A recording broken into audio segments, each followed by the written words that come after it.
મિત્રો, પીએસસીએલ નામની કંપની જે મલ્ટી લેવલ માર્કેટિંગની કેટલીક કંપનીઓ આજથી 15-20 વર્ષ પહેલા 25 વર્ષ પહેલા દેશમાં રાફડાની માફક ફાટી અને ગુજરાતના અને દેશના સામાન્ય નાગરિકોને ફૂસલાવવાની કોશિશ કરી કે તમે 5,000 નું મૂડી રોકાણ કરો તો કંપની જોડે એવી જાદુની છડી છે કે તમને ડબલ કરીને આપશે.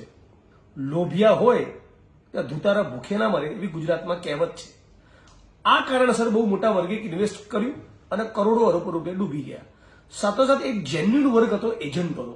એમને ખરેખર એવું લાગતું હતું કે મોટી મોટી કંપની છે, મલ્ટીનેશનલ કંપની છે, ખરેખર કે ક્યાંક ઇન્વેસ્ટમેન્ટ કરતા હશે એટલે એ લોકોએ લાલચના કારણે નહીં, પોતાના કામ ધંધો મળે, રોજગાર મળે અને સમાજનું ભલું થાય, એજન્ટોએ એવા આશયથી લોકો જોડેથી પૈસા કલેક્ટ કર્યા અને કંપનીને આપ્યા અને કંપનીએ કરી નાખ્યું. આખો મામલો સુપ્રીમ કોર્ટમાં ગયો. સુપ્રીમ કોર્ટે આદેશ કર્યો કે કંપનીની પ્રોપર્ટી નીલામ કરીને પણ વળતર ચૂકવો, પૈસા પાછા આપો. એ છતાં ભારતીય જનતા પાર્ટીની સરકાર અને નરેન્દ્ર મોદી જે દાવો કરતા હતા કે વિદેશી બેંકમાં પડેલું કાળું નાણું લાવીશું, એ આ દેશમાં પડેલું કાળું નાણું પણ ગુજરાતના અને દેશના નાગરિકોને પરત આપવા તૈયાર નથી. તો શું છે આ કંપની? એમનો આ શું કાળો જાદુ હતો? કેવી રીતે ગુજરાત અને દેશના લોકોને લૂંટ્યા, કરોડો અરબો રૂપિયા ડૂબાડી દીધા અને જે આખી ફ્રોડ 420 ની છેતરપિંડી કરી એનો ચિતાર રજૂ કરવા માટે પીએસસીએલ કંપનીના મિત્રો આપણી વચ્ચે ઉપસ્થિત છે. ગુજરાતની વાત કરીએ તો ગુજરાતની અંદર અત્યારે કરીબન 40 લાખ લોકો પલ્સ પીડિત પ્રભાવિત છે, 5 લાખ કાર્યકર્તાઓ પ્રભાવિત છે. આખા પૂરા ભારતની વાત કરું તો પૂરા ભારતની અંદર 6 કરોડ પરિવાર પ્રભાવિત છે અને 6 કરોડ પરિવારના સેબીના આંકડા પ્રમાણે 49,100 કરોડનું મોટું કૌભાંડ છે. કેટલા 49,100 કરોડ યાની કે 50,000 કરોડનું મોટું કૌભાંડ છે. કંપનીની શરૂઆત 1983માં થઈ હતી. ત્યારબાદ કંપની લગાતાર એની અંદર એક ફિક્સ ડિપોઝિટની સ્કીમ હતી કે જેમાં 6 વર્ષે ડબલ મળતા હતા અને એક આઈપીપી સ્કીમ હતી જેમાં 6 વર્ષે દોઢા મળતા હતા. આજે વાત કરીએ તો ઘણી બધી પેપરની અંદર અને ઘણા બધા જયારે કંપનીના ફંક્શન થતા હતા તો મોટા મોટા સેલિબ્રિટીઓ, મોટા મોટા નેતાઓ આવતા હતા મંચ ઉપર. અને નેતાઓની વાત કરીએ તો આજે બ્રેટલી છે જે પીએસએલ નો બ્રાન્ડ એમ્બેસેડર હતો. પીએસસી નું આખું ફૂલ ફોર્મ શું? Pulse Agrotech corporation. અને શું કરતી, એટલે શું દાવો કરતી કે અમે આવું કરીએ? ના, એ કંપની શું કે માર્કેટમાંથી જે ફંડ લેતી અને કંપનીને ગવર્મેન્ટ તરફથી રિયલ એસ્ટેટ એક્ટિવિટીનો કોડ મળેલો કે માર્કેટમાંથી પૈસા લઈને જે બંજર જમીનને ડેવલપ કરતી હતી, એ પૈસા જમીનની અંદર ઇન્વેસ્ટમેન્ટ કરતી હતી. જમીનમાંથી જે પ્રોફિટ થતો હતો એ કસ્ટમરને આપતી હતી. તો આવું કઈને ઉઘરાણું કર્યું? હા, લોકો પાસેથી જે ઉઘરાણું કર્યું હા, અથવા એજન્ટો તમારી મારફતથી તમે મારી જોડે આવ્યા, તમે મને શું કીધું કે આવી કંપની છે, રિયલ એસ્ટેટમાં ઇન્વેસ્ટમેન્ટ કરશે, એમાંની કમાણી થશે, એમાંથી તમારે એકાદો કરીને આપશે, આવી વાત? એટલે સિક્યુરિટીની અંદર એ લોકોએ અમને એવું કીધેલું કે તમે જે ઇન્વેસ્ટમેન્ટ આપો છો એની સામે અમે તમને પ્લોટ એલોટમેન્ટ કરીશું સિક્યુરિટી માટે. એ પ્લોટની અંદર અમે 6 વર્ષ સુધી ડેવલપિંગ કરીશું ને એમાંથી જે પ્રોફિટ થશે અમે 6 વર્ષે તમને રિટર્ન આપીશું. ત્યારે તમારે જે કંપનીએ જે પ્લોટ આપ્યો છે પ્લોટ કંપનીને તમારે રિટર્ન કરવાનું રહેશે. આ મેટર લગભગ 1983 થી લઈને 2014 સુધી તો બહુ જબરજસ્ત ચાલી. 2014 પછી જયારે જે સરકાર આજ સુધી સરકાર ચેન્જ થઈ એટલે સેબીના પાવરને વધારવામાં આવ્યા અને સેબીએ 21 ઓગસ્ટ 2014 ના રોજ સેબીના પાવર વધાર્યા અને પહેલો જ અટેક 22 ઓગસ્ટ 2014 પીએસએલ ને બેન કરવામાં આવી. ત્યારબાદ આ મામલો સેબીમાંથી સેટ કોર્ટમાં ગયો, સેટ કોર્ટમાંથી સુપ્રીમ કોર્ટમાં ગયો. જયારે સેબીએ કેસ કર્યો અને એના જે માલિક હતા નિર્મલસિંહ ભંગુ પંજાબના અને એના બીજા 3 ડાયરેક્ટરોને એ વખતે જ જેલની અંદર મોકલી દીધેલા. વિથિન 6 મહિના પહેલા જે કંપનીના માલિક નિર્મલસિંહ ભંગુનું દેહાંત થઈ ગયું, બરાબર. અને અત્યારે જે 2016 ની અંદર ચુકાદો આવી ગયો કે ભાઈ ગવર્મેન્ટનો અને કંપનીનો ઝઘડો તો લાંબા ટાઈમ સુધી ચાલવાનો છે.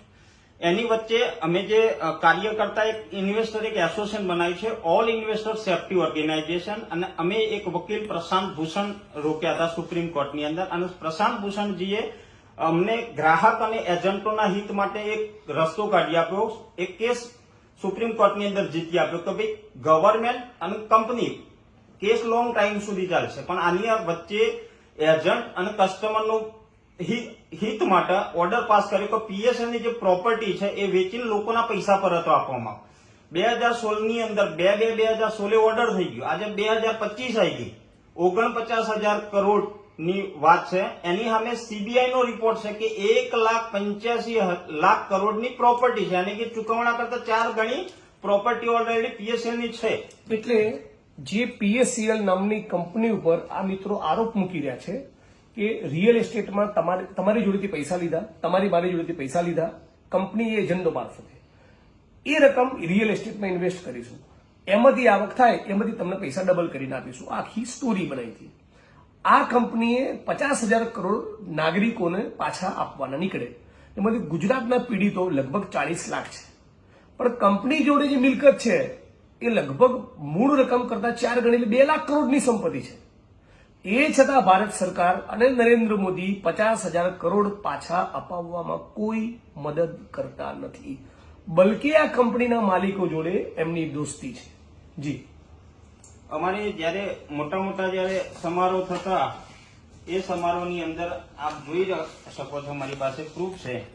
આ P7 ન્યૂઝ ચેનલ હતી કંપનીની, કે જેની આ મંચ ઉપર આ નિર્મલસિંહ ભંગુ છે અને આ ટોપના નેતા છે, વાત કરી રહ્યા કે અમને મળતી માહિતી મુજબ અરુણ જેટલી સાહેબને પણ અમે મળેલા, અને અરુણ જેટલી સાહેબ પીએસએલ ના 17 વર્ષ સુધી લીગલ એડવોકેટ રહી ચુક્યા છે.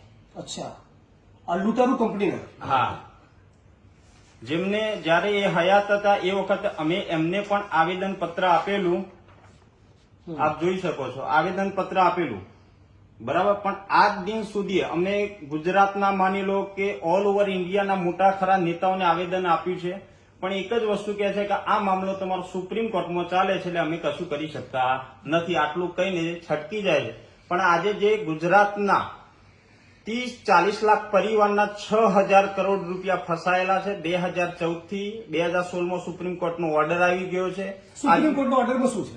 સુપ્રીમ કોર્ટે ઓર્ડરમાં શું કહ્યું? સુપ્રીમ કોર્ટે ઓર્ડરમાં આપ્યું કે RM લોઢા કમિટી બનાવી છે, અને RM લોઢા કમિટી સાહેબને ઓલ ઓવર ઇન્ડિયાની પ્રોપર્ટી વેચી અને 6 મહિનામાં તમામ કસ્ટમરોનું ચૂકવણું કરવાનો આદેશ આપ્યો છે, પણ આ આદેશનું અમલીકરણ આજ દિન સુધી થયું નથી. એટલે વિદેશી બેંકમાં પડેલા કાળા નાણાં તો ના લાયા, પણ સુપ્રીમ કોર્ટે આદેશ કર્યો કે આ કંપનીની મિલકત વેચી નાખો, એમાંથી જે આવક થાય એ પૈસા કંપનીએ જે લોકોને લૂંટે એમને આપી દો. આટલું પણ આ સરકાર કરવા તૈયાર નથી. સુપ્રીમનો આદેશ ન આવે, સુપ્રીમ કોર્ટમાં હાઈકોર્ટમાં મેટર પેન્ડિંગ હોય તો અલગ વસ્તુ છે. સુપ્રીમ કોર્ટે આદેશ કરી કાઢ્યો કે 6 મહિનામાં તમામ રકમ ચૂકવી દો, આ ફ્રોડ કરનારી 420 કરનારી કંપનીની મિલકત વેચો, પણ નરેન્દ્ર મોદીની સરકાર હજી આ કરવા તૈયાર નથી. બરાબર વાત છે? અત્યારે આજે 11 વર્ષ થઈ ગયા. આજે ગુજરાતની વાત કરું તો ગુજરાતની અંદર ઘણા બધા, મારા ભિલોડાની અંદર એક એજન્ટ મિત્ર કસ્ટમરના પરેશાનીમાં સુસાઇડ કર્યું. શું નામ? વસંતભાઈ પટેલ કરી. આવા ગુજરાતની અંદર નહીં પણ આખા ઓલ ઓવર ઇન્ડિયાની અંદર ઘણા લોકો, એજન્ટો, કાર્યકર્તાઓ સુસાઇડ કરી ચુક્યા છે. અત્યારે મારી વાત કરું તો મારા પોતાના 2500 કસ્ટમર છે.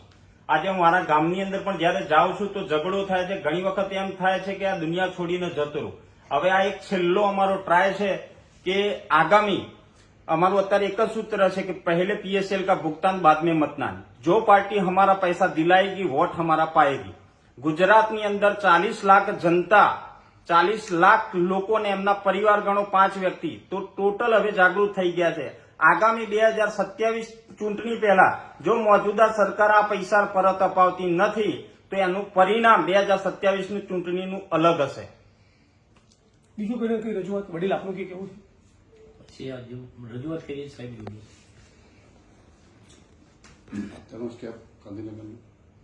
બોલો, તમે બોલો. હમણાં જ સંસદની અંદર રજૂઆત થઈ કે કોંગ્રેસના ધર્મવીર ગાંધીએ અમારા જે AISO નું સંગઠન મળ્યું હતું અને એમને જોરદાર ધારદાર રજૂઆત કરી હતી કે ભાઈ PSCL ના રોકાણકારોના જે તમે પૈસા આપવામાં કેમ ઢીલાસ કરી. આજે 2016 નો જજમેન્ટ આવી ગયું છે તો माननीय श्री सीतारमणजीનું કહેવું એવું છે કે ભાઈ હમ તો પૈસે દેને કે लिए તૈયાર હે, આપ આવો તો સહી. એમનું વારંવાર એવું નિવેદન હતું ભાઈ અમે પૈસા આપવા તૈયાર છે, પણ અમારું સીતારમણજીને એવું કહેવું છે કે જ્યારે PSLની ઓફિસો ખુલ્લી હતી 2014 સુધી, ત્યાર સુધીમાં મોટાભાગના એવા ગુજરાતના અને ભારતના 90% ગ્રાહકોના ઓરિજિનલ ડોક્યુમેન્ટ જે પીએસએલની બ્રાન્ચોમાં જમા થઈ ગયા છે. હવે તમે સીતારમણજી એવું કહો છો કે ડોક્યુમેન્ટ લાવો, પણ ડોક્યુમેન્ટ તો તમારી સરકાર ચાલુ હતી એ વખતે અમારા ઓરિજિનલ હાથ અને કાંડા કાપીને તમે લઈ લીધા છે. હવે ડોક્યુમેન્ટ અમે લાવીએ ક્યાંથી? તો સીતારમણજીને અમારું નિવેદન છે કે મેડમ કે ભાઈ 370 કલમ કે જે વર્ષોથી ચાલતી હતી આજ સુધી કોઈ હટાઈ ના શક્યું, તમારી ભાજપ સરકાર આવીને હટાઈ તો સારું કર્યું, અમને વાંધો નથી. તો અમારા જે પીએસએલના 6 કરોડ રોકાણકારો લગભગ 15 વર્ષથી પીડાય છે, બરાબર. એ તમારા સુપ્રીમ કોર્ટમાં ભાઈ ભલભલા જજમેન્ટ રાત્રે પણ તમારી સુપ્રીમ કોર્ટ તમારા સરકારના કહેવાથી ખુલી જાય છે. તો અમારા તો તમે જે મોદી સાહેબનું એક સૂત્ર હતું કે ગરીબો કા ચોકીદાર, તો આજે 6 કરોડ ગરીબ પરિવારો જ છે ભાઈ. લારીવાળા છે, પાનના ગલ્લાવાળા છે, વિધવાઓ છે, નાના નાના જે બધા જે મિડલ ક્લાસ ફેમિલીના જ આ કંપનીની અંદર પૈસા છે. કોઈ પૈસાદાર વર્ગના પૈસા આ કંપનીમાં છે નહીં. તો સીતારમણજીને એવું કહેવું છે કે લગભગ 5 વર્ષની અંદર 8 થી 10 સાંસદોએ એવી રજૂઆત કરી કે ભાઈ અમારા પલ્સ કંપનીના જ પૈસા જોઈએ છે, અમારા સહારાના પૈસા નથી જોઈતા.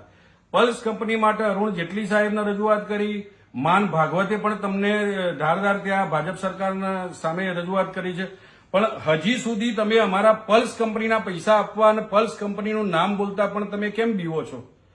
જો અમારા પલ્સ કંપનીના તમારા પૈસા આપવા હોય અથવા અમારા કંપનીની જે રિયલ એસ્ટેટની જે પ્રોપર્ટી લિટિગેશન વાળી હોય કે અનલિટિગેશનની હોય, તો એ ભાજપ સરકારનો ડાબા હાથનો ખેલ છે કે ભાઈ એ લિટિગેશન વાળી પ્રોપર્ટી ઘડીના 6થા ભાગમાં લિટિગેશન જો ભાજપ સરકાર ઇન્વોલ્વ થાય તો લિટિગેશન દૂર થઈ જાય. પણ તમારે અમને સુપ્રીમ કોર્ટની ને લોઢા કમિટીની એવી ઓટીગુટીમાં ફસાઈ દીધેલા છે કે ગુજરાતનો છેવાડાનો માનવી કે ભાઈ વિજયનગર, સાબરકાંઠા, મહેસાણા એવા ગુજરાતના જેટલા બી સ્ટેટ, જેટલા બી જિલ્લા છે તો એમાં બધા છેવાડાના ગરીબ રોકાણકારો છે કે જેને જે તમે સેબી દ્વારા પોર્ટલ ખોલ્યું ત્યાં સુધી પહોંચી શકતા નથી. અને તમારું જે સેબી દ્વારા પોર્ટલ ખોલાયું, ભાજપ સરકાર જે ઇન્વોલ્વ થઈને જે સેબી દ્વારા પોર્ટલ ખોલાયું, એ પોર્ટલ તમે 2 વર્ષની અંદર બંધ કરીને રાત્રે 12 વાગે જ ખુલતું હતું. કોણ આવેદન કરે? કેવી રીતે આવેદન કરે? તો આવી ઓટીગોટીમાં તમે 1.5-2 વર્ષ ખોલીને એ બંધ કરી નાખ્યું. એટલે લગભગ 90% ગ્રાહકો તો આવેદન કરેલા જ નથી અને મોટા ભાગના સર્ટિફિકેટ બધા કંપનીઓમાં જમા છે. અને એ કંપનીઓની સીડીઓ ને જે બધું જ જે ઓરિજિનલ જે ડાટા ખરો ને એ સેબી જોડે છે.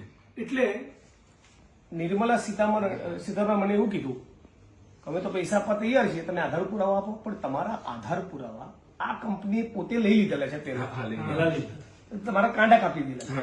પણ સુપ્રીમ કોર્ટે આદેશ કર્યો કે કંપનીની પ્રોપર્ટી નીલામ કરીને પણ ગ્રાહકોને પૈસા ચૂકવો. એનો મતલબ એમ કે તમારા મૂડી રોકાણ છે એ વાત તો નક્કી, એ વાત સરકાર જાણે છે અને સુપ્રીમ કોર્ટ જાણે છે, તો જ આદેશ કર્યો હોય ને. મેં તમારી જોડેથી પૈસા લીધા એનો કોઈ આધાર પુરાવો ના હોય તો હાઈકોર્ટ કે સુપ્રીમ કોર્ટ કે નીચલી કોર્ટ મારી તરફેણમાં ચુકાદો આપી શકે નહીં.